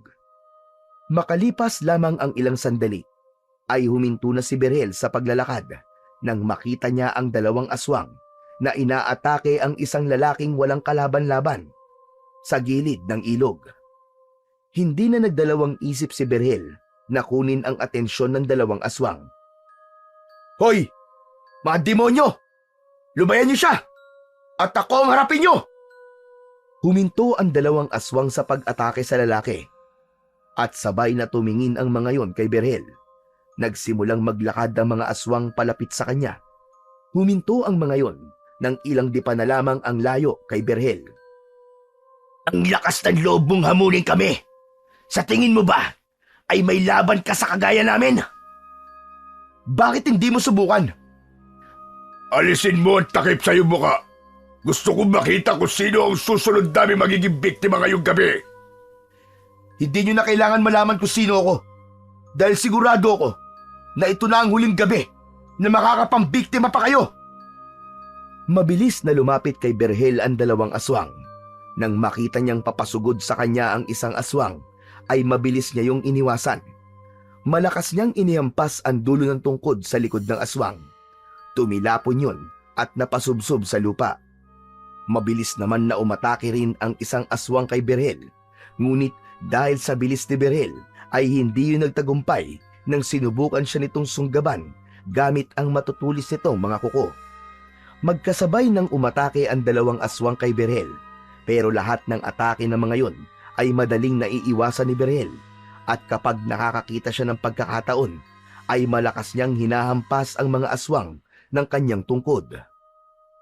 Hindi nagtagal ay nakita ni Berhel ang pagod at panghihina ng dalawang aswang. "O ano? Kaya niyo pa ba? Kung ako sa inyo, ay susuko na lang ako." "Wala sa bokabularyo namin ang pagsuko. Bumanda ka! Kung sino ka man, hindi pa ito ang huli nating paghaharap!" Matapos yung sabihin ng aswang, ay mabilis itong umatras kasama ang isa pang aswang. Tumakbo ang mga yon papasok sa malawak na kagubatan sa tabi ng ilog. Hahabulin sana ni Berhel ang mga aswang, pero natigilan siya nang marinig niya ang pagdaing ng lalaking trabahador. Nilapitan niya ang trabahador na noong una ay inakala niyang patay na. Puno ng sugat ang buong katawan nito mula sa kagat at kalmot ng mga aswang. Walang pagdadalawang isip na binuhat niya ang lalaki at inilayo sa lugar na yon. Dinala niya ang lalaki sa harapan ng isang kubo. Maingat niyang inilapag ito sa harapan ng pinto. Kinatok niya ang pinto ng kubo at mabilis siyang tumakbo papunta sa likod ng isang tambak ng dayami upang magtago. Hindi inalis ni Berhel ang mata sa pinto ng kubo. Makalipas lamang ang ilang sandali ay bumukas na ang pinto at isang lalaki ang lumabas. Nakita niya ang gulat sa mukha ng lalaki nang nakita nito ang sugatang lalaki na nasa labas ng bahay nito. Nang makasiguro na si Berhel na meron ng tutulong sa lalaki, ay tahimik siyang lumabas sa kanyang pinagtataguan at nagsimulang maglakad pabalik sa kubo ni Dindo. Pagdating niya sa kubo ng kanyang kaibigan, ay humiga siya kagad sa tabi ng natutulog na si Dindo. Habang binabalikan ni Berhel ang nangyari, ay nakaramdam siya ng kakaibang kasiyahan sa kanyang puso. Isang kasiyahan na dulot ng pagligtas niya sa buhay ng isang tao. Napagtanto ni Berhel na hindi lang siya bumalik sa asyenda upang maghiganti. Naroon din siya upang ipagtanggol ang mga trabahador sa asyenda mula sa mga aswang na patuloy na nambibiktima roon. Kinabukasan ng tanghali, matapos makapagluto ni Berhel ng tanghalian, ay sakto na dumating si Dindo mula sa pagtatrabaho. Agad na inihain ni Berhel ang ulam nila na pritong tilapia na may sawsawan na toyo at kalamansi at sili. Inilagay niya sa gitna ng mesa ang isang kaldero ng mainit na kanin. Habang kumakain ang dalawa, ay biglang binasag ni Berhel ang katahimikan. Alam mo, Berhel, umatake na naman pala mga aswang kagabi. Tahimik lang na nakinig si Berhel. Nais niyang sabihin na alam na niya ang bagay na yon, ngunit nanatiling tikom ang kanyang bibig. Ang maganda nga lang, nakaligtas yung trabador na inatake ng mga aswang. Paano raw siya nakaligtas? Ayon dun sa kwento ng nakaligtas na trabador, habang inaatake daw siya ng dalawang aswang, ay meron daw isang lalaki na biglang dumating at nagligtas sa kanya. Nakita daw niya kung paanong nilabanan ng lalaking yun yung mga aswang. Ang lakas at saka ang bilis daw ng lalaki.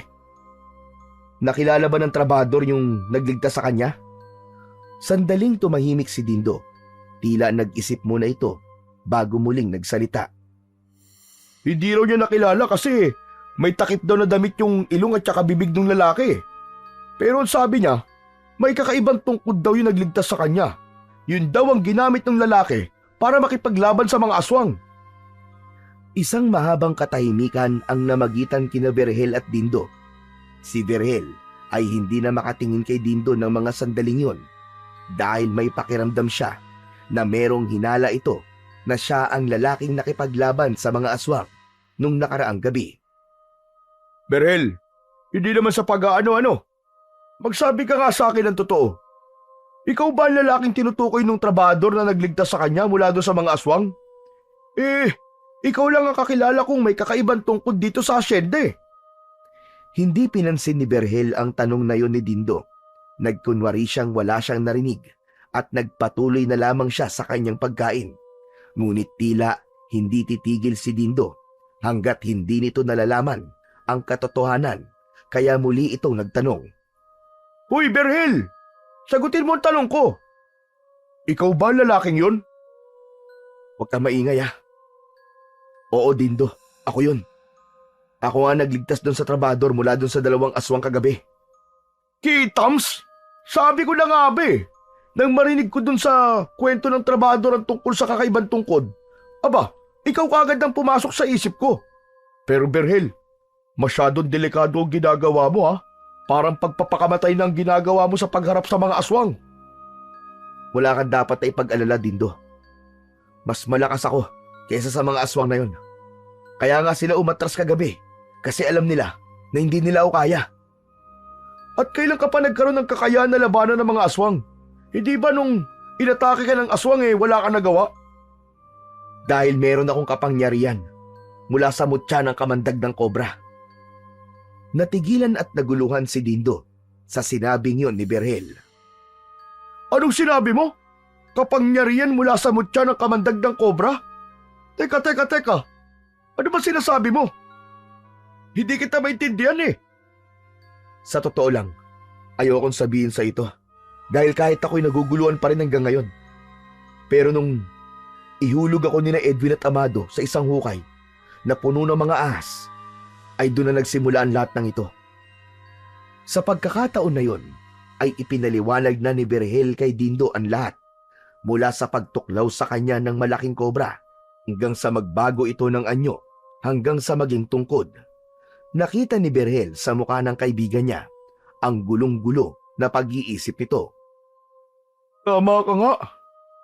Ang hirap nga intindihin at paniwalaan ang mga sinasabi mo, Berhel. Parang biglang sumakit ang ulo ko. Nahilo ko eh.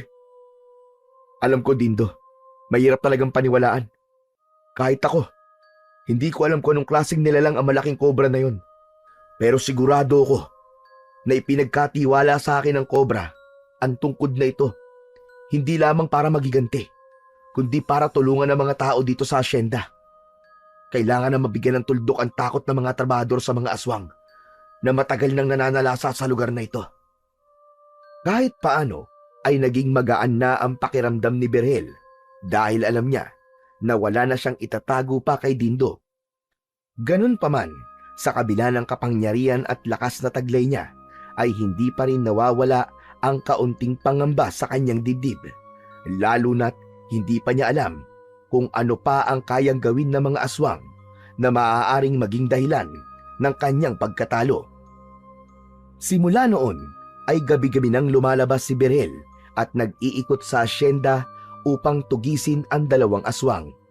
Palagi siyang may nakatakip na damit sa kanyang ilong at bibig upang protektahan ang kanyang pagkakakilanlan. May isang gabi na iniligtas ni Berhel ang isang pamilya na pinasok ng dalawang aswang sa kubo.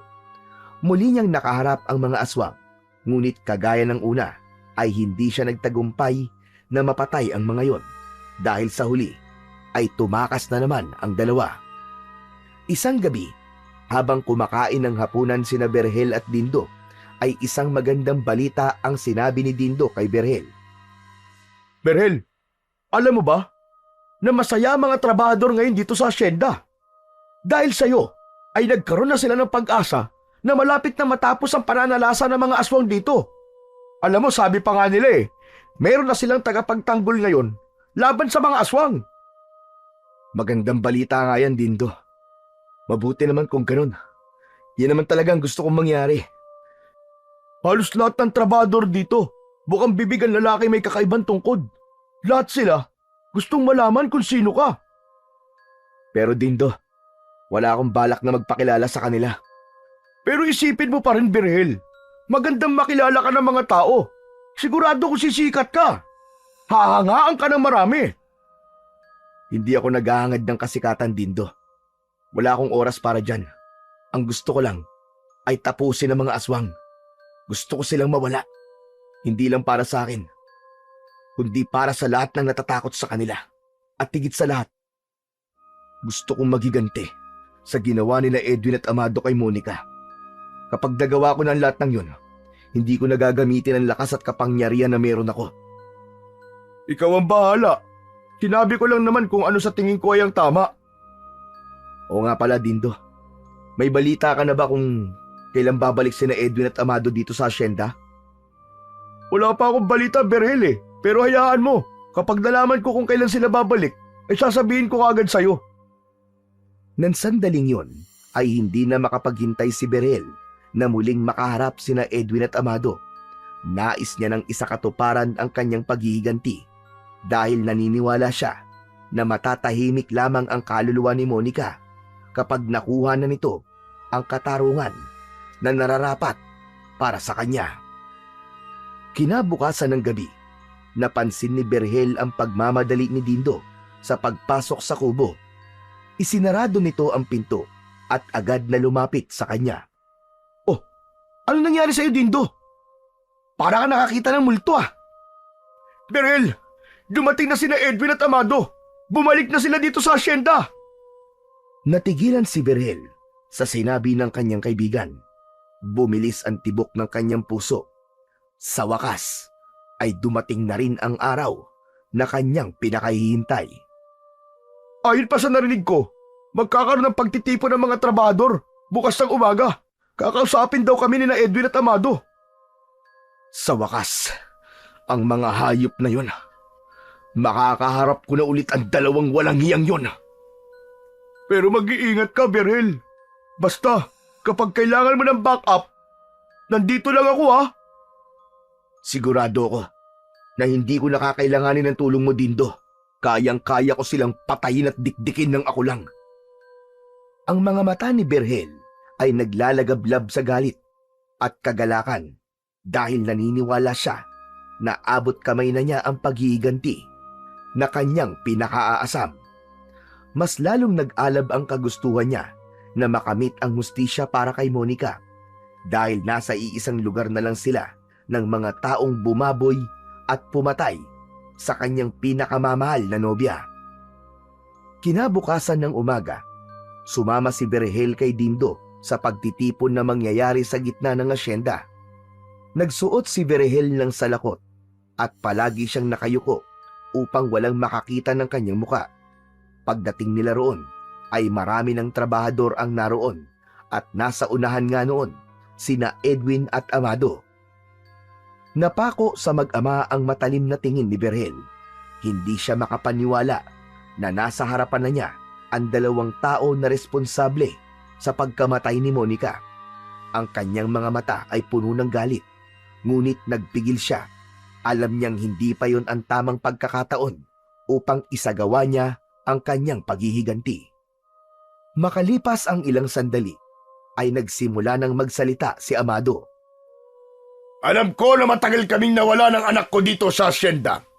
Pero hindi ibig sabihin nun ay hindi na namin alam ang mga nangyayari dito. Alam ko na may isang tao na sinasabing nakikipaglaban sa mga aswang. Ngayon, kung sino man sa inyo ang nakakaalam ng pagkakakilanlan ng lalaking yon, sabihin lang niyo sa amin at may malaking pabuya na nakalaan para sa inyo. Matapos yung sabihin ni Amado, ay nagkaroon ng bulong-bulungan ang mga trabahador. Nanatiling nakatingin si Berhel kina Edwin at Amado. Ang puot sa kanyang puso ay nagsimulang mag-apoy at maglagablab. Ibinulong niya sa kanyang sarili na mamayang gabi ay pagbabayari na niya ang dalawa sa kasalanan ng mga ito. Pagsapit ng gabi, matapos ang hapunan, ay nanatiling nakaupo si Berhel. Sa isip niya ay naglalaro ang dapat niyang gawin kung paano niya mapapatay sina Edwin at Amado. Napansin ni Dindo ang pananahimik niya, kaya lumapit ito sa kanya upang kausapin siya. Ang lalim naman yata ng iniisip mo. Dindo, sa gabing ito, sisingilin ko na sina Edwin at Amado. Hindi ko na kaya maghintay pa. Sigurado ka na ba talaga sa gagawin mo na yan? Baka pwedeng ipagpasa Diyos mo na lang ang lahat. Kung tutuusin, mali ang maghiganti, Berhel. Alam kong mali ang maghiganti, Dindo. Alam ko. Pero hindi ko kayang ipagpasa Diyos na lang ang lahat ng nangyari.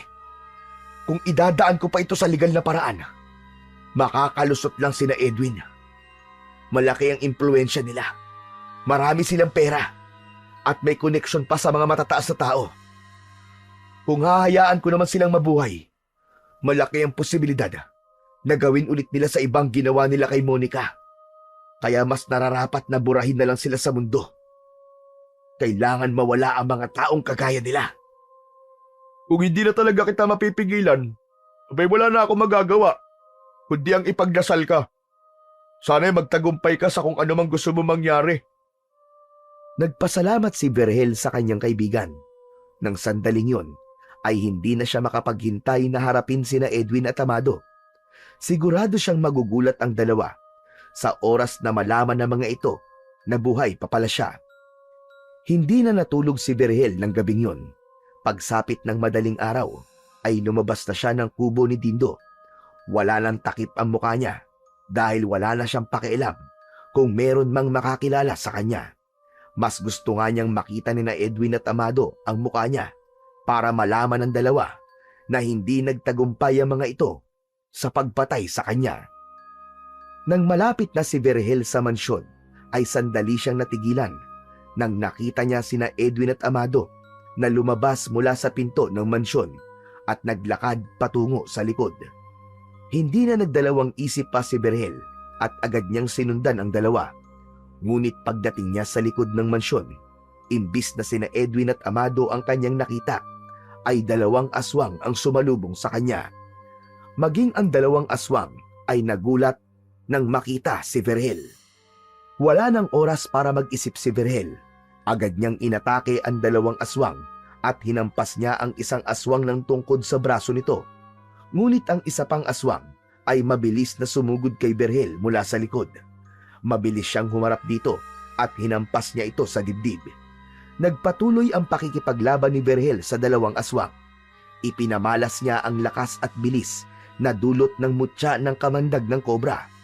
Lahat ng pag-atake na ginagawa ng mga aswang ay walang kahirap-hirap niyang naiiwasan at nadedepensahan. Habang abala si Berhel sa pakikipaglaban, ay napansin niyang nawala ang isa sa mga aswang. Huli na para malaman niya na nasa likuran pala niya yon. Nagulat na lang siya nang biglang sumampa ang aswang sa likod niya at kinagat siya nito ng mariin sa leeg. Napasigaw si Berhel ng dahil sa sakit nang maramdaman niya ang malalim na pagbaon ng matutulis itong ngipin sa kanyang laman. Nang umalis ang aswang sa likod niya, ay naramdaman naman niya ang malakas na pagbulwak ng dugo. mula sa kanyang leeg. Nanghihinang bumagsak si Berhel sa lupa. Agad niyang tinakpan ng palad niya ang sugat niya roon upang kahit paano ay pigilan ang pagdurugo. Habang nakaandusay siya sa lupa, ay lumapit ang dalawang aswang kay Berhel. Sa kabila ng kanyang kalagayan, matalim pa rin ang tingin niya sa dalawa. Hindi ko akalain na buhay ka pa pala, Berhel. Paano ka nakaligtas? Matapos ka naming ihulog sa hukay na puno na makamandag na ahas at may tama ka pa ng bala sa iyong dibdib. Sa sinabing yun ng aswang, ay isang realisasyon ang pumasok sa isip ni Berhel. Labis siyang nagimbal nang mapagtanto niya na ang dalawang aswang na nasa harap niya ay walang iba kundi sina Edwin at Amado. Hayop kayong dalawa! At dapat lang sa inyo ay mamatay! Hindi lang pala si Monica ang pinatay nyo, kundi pati ang mga trabador dito sa asyenda! At susunod ka na sa kanila, Berhel! Tapusin na natin si Berhel, Papa! Pero hayaan mo ko ang gumawa nun! Sa pagkakataon na yon, ay tila tinanggap na ni Berhel ang kanyang kamatayan. Labis ang panghihina na kanyang nararamdaman, dulot ng kanyang sugat sa leeg. Ngunit hindi pa man nakakakilos si Edwin para atakihin siya, ay isang tao ang biglang dumating na labis na ikinagimbal nilang lahat. Nakita nila si Monica na naglalakad palapit sa kanila habang may hawak itong balaraw sa magkabilaan nitong mga kamay. Nanlilisik ang mga mata ni Monica. Inakala ni Berhel na imahinasyon niya lang ang lahat. Ngunit nang magsimulang labanan ni Monica sina Edwin at Amado, ay doon niya napagtanto na hindi yun isang imahinasyon. Mabilis na tumakbo si Monica sa direksyon ni Edwin. Tumalon ito at sumampa ito sa magkabilaang balikat ni Edwin. Malakas na sumigaw si Monica. Bago nito itinarak ng magkasabay ang balaraw sa ibabaw ng ulo ni Edwin. Nang bumagsak sa lupa ang walang buhay na katawan ni Edwin, ay tumayo si Monica at tinignan si Amado. Walang hiya kang babae ka! Hindi kita mapapatawad sa ginawa mo sa anak ko! Aatakihin sana ni Amado si Monica, pero sa isang kisap mata ay bigla itong nawala sa kanilang paningin. Maging si Berhel ay hindi alam kung saan nagpunta ang kanyang nobya. Makalipas ang ilang segundo, biglang sumulpot si Monica sa harapan ni Amado. Bago pa man makagalaw si Amado, ay naitarak na kagad ni Monica ang balaraw sa leeg nito. Nang hugutin nito ang dalawang balaraw, ay biglang bumulwak ang masagalang dugo sa leeg ni Amado at saka ito bumagsak sa lupa. Matapos mapaslang ni Monica sina Edwin at Amado, ay humarap ito kay Berhel. Hindi pa rin makapaniwala si Berhel sa kanyang nakikita. Hindi siya makapaniwala na buhay pa pala ang kanyang pinakamamahal na si Monica. Hindi na napigilan pa ni Berhel ang mapaluha nang marahang lumapit si Monica sa kanya. Lumuhod si Monica sa harapan niya at masuyo nitong hinaplos ang kanyang muka. Monica, ikaw ba talaga yan? Buhay ka, mahal ko? Oo, Berhel. Ako ito. Salamat sa Diyos. At buhay ka rin kagaya ko. Nang sandaling yon, ang mga mata ni Berhel ay nagsimulang manlabo dahil sa dami ng dugo na patuloy na nawawala sa kanya. Naramdaman niya ang pagsikip ng kanyang dibdib at nahirapan na rin siyang huminga hanggang sa tuluyan na siyang napapikit. Inisip ni Berhel na kung mamamatay na siya ng sandaling yon, ay masasabi niyang napakasaya niya sapagkat bago niya lisanin ang mundong yon, ay ang mukha ng babaeng pinakamamahal niya ang huli niyang nasilayan. Nang muling bumalik ang ulirat ni Berhel, ay naramdaman niya na nakahiga na siya sa isang malambot na kama. Nanghihina pa siya, ngunit ramdam niya na malayo na siya sa bingit ng kamatayan. Sa pagbaling niya sa kanyang kaliwa, ay nakita niya si Monica na umiiyak ngunit may kasiyahan sa muka. Salamat sa Diyos! At gising ka na, Berhel! Hindi pa rin makapaniwala si Berhel na nasa harapan niya si Monica. Puno pa rin siya ng pagtataka kung paanong nabuhay rin ito matapos ang lahat ng ginawa dito nina Edwin at Amado. Inabot ni Berhel ang isang kamay ni Monica at masuyo niya itong pinisil. Monica? Totoo nga. Buhay ka, Monica! Buhay ka, mahal ko! Oo, Berhel. Buhay din ako kagaya mo. Pero, paano nangyari? Paano ka nabuhay? Sa totoo lang, hindi ko rin kayang ipaliwanag ng malinaw ang lahat. Nagising na lang ako sa isang parte ng gubat at may 2 kobra na nakapalupot sa katawan ko. Parang pinoprotektahan nila ako. At nang magising ako, wala na ang mga sugat sa katawan ko. At ang 2 kobra, nagbago sila ng anyo. Naging mga balaraw sila. Ang totoo, matagal na ako nasa asyenda at naghihintay ng pagkakataon para magiganti. Sandaling natahimik si Berhel. Maya-maya pa ay ikinuwento na rin niya kay Monica ang nangyari sa kanya. Parehas pala nangyari sa atin, Monica. Sa akin naman, isang malaking kobra ang kumagat sa akin. At nang magising ako, bigla na lamang naging tungkod ang kobra. Yun ang naging sandata ko para labanan ng mga aswang na hindi ko akalain na sina Edwin at Amado pala. Hindi man natin alam kung ano talaga ang nangyari. Ang importante ay nawakasan na natin ang kasamaan nila at buhay tayong 2, mahal ko. Tama ka, mahal ko. Binigyan pa tayo ng pagkakataon ng Diyos para bigyan ng katuparan ng lahat ng plano at mga pangarap natin. Yumuko si Monica at ginawaran nito ng mabilis na halik sa labi si Berhel. Matapos yun, ay mahigpit silang nagyakap. Walang tigil ang luha nilang 2. Walang ibang naramdaman si Berhel, kundi kasiyahan dahil wala na sina Edwin at Amado. Ibig sabihin, nakamit na nila ang hustisya sa ginawa ng mga yon sa kanila. At matitigil na rin ang pag-atake ng mga aswang sa asyenda. Makalipas ang ilang araw, matapos makalabas ni Berhel sa ospital, ay nagdesisyon na sila ni Monica na lisanin ng tuluyan ang hasyenda upang iwanan na roon ang lahat ng hindi magagandang karanasan na meron sila. Isang umaga, nasa bus station ang magkasintahan habang naghihintay ng bus papunta sa Maynila.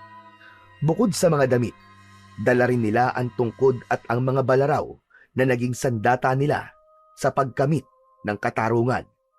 Nasa tabi nila si Dindo na kanina pa umiiyak dahil aalis na sila. Dindo, tama na nga ang pag-iyak mo. Magkikita pa naman tayo eh, pambihira ka naman tao ka, oo. Lalo kang pumapangit eh. Tumigil ka nga dyan. Naiiyak na nga ako eh, nakasaro pa ako. O siya, ano pa bang magagawa ko? Basta, mag-iingat kayo ha. Kung may pagkakataon kayo, bumisita naman kayo sa akin.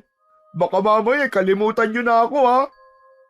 Makakalimutan ba naman namin ang taong nagsalba ng buhay ko? Maraming salamat, kaibigang Dindo. Kung di dahil sa'yo, malamang patay na ako ngayon. Salamat sa pag-donate mo ng dugo mo sa akin ha. Siyempre, pwede ko ba namang pabayaan ka, Berhel? Nang malaman ko na parehas tayo ng blood type, hindi na ako nagdalawang isip. Ang gusto ko lang talaga ay mabuhay ka.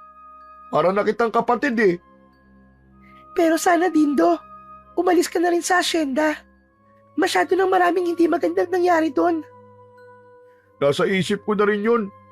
Plano ko na rin naman talagang umalis doon pero nag-iipon pa ako eh. Malay nyo. Sundan ko kayo doon sa Maynila, di ba? Yun, ayos yun. Para naman magkakasama pa rin tayong 3. Hindi na napigilan pa ni Berhel at Monica ang kanilang labis na pasasalamat kay Dindo, kaya mahigpit nila itong niyakap. Maya-maya pa ay dumating na ang bus na ang biyahe ay papunta sa Maynila. Sa huling pagkakataon ay nagpaalam na sina Berhel at Monica.